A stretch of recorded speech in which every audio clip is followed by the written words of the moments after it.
Weche wa manyien. Jatend kweth mathoth e od bura mamalo Kimani Ichung'wah koro ndiko ne jatend migawo mar omenda Njuguna Ndung'u mondo migi listi mag moting'o nyinge ji, kembe kod riwruoge mag saga kanyakla kod jotije piny owacho ma osebedo ka badhore ne chudo osuru e pacho ka. Matimore ka komiti mar od bura marango kwan mag omenda PAK ondiko ne jagoro mongirore migawo mar omenda Dr. Kipto mondo ochopie nyim komiti no tarik 16 dweni kaka jafwambo marwa Walter Nyambaga koro miyowa ler.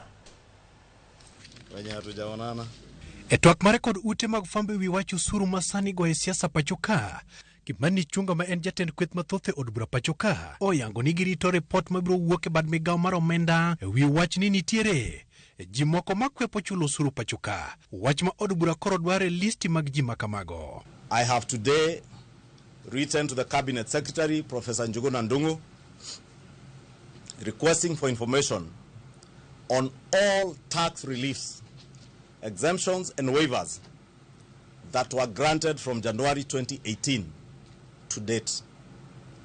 And in my letter to the Cabinet Secretary of National Treasury, I have requested him to respond to us in line with the provisions of this article in our constitution.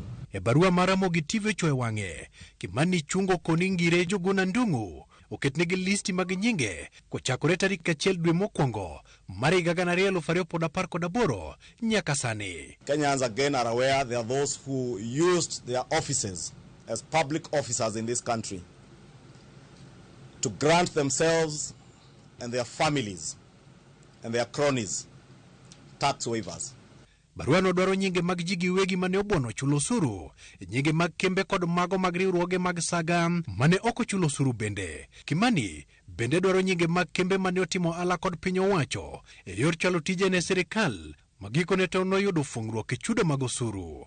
Kimani Ichung'wah ne odok ne sirikal Kenya Kwanza moko ni pok ne omulo chik moro amora motude kod chulo osuru pacho ka e kendo koni josiasa mondo we soko sirikal Kenya Kwanza. There has been no any tax related bill processed neither by this administration, the William Ruto administration, nor the 13th parliament. Matimore kini makamiti mar PAK bende koro chiko jagoro mongirore bad migawo mar omenda Dr. Kipto mondo chopie nyim kamiti no tarik 16 dweni moko leo. Kom kamiti mar PAK John Mbade oyango ni Dr. Kipto oleo chopie nyim kamiti no e kendo oro mana barua manyiso ni orem chop mar duoko penjo mamulo weche mag omenda. I know that accounting officers have had very bad manners, bad habit of always asking for postponement when they are not ready. And a lot of times they are not ready because they don't want to prepare. They relegate the work of accountability to the periphery and concentrate on other assignments. I don't think this committee can accept again to continue with that tradition.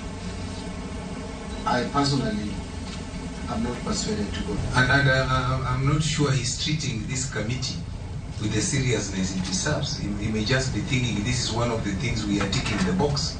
Magi duto timore ka chenro mar od bura duogo e wang'e ayanga tarik 14 dwe mar 2 higani endi kama jo od bura igeno ni biro chako duogo mondo chak twak ayanga mamulo dongruok ma pacho ka. Walter Nyambaga, Ramogi TV, e liare mar od bura, Nairobi.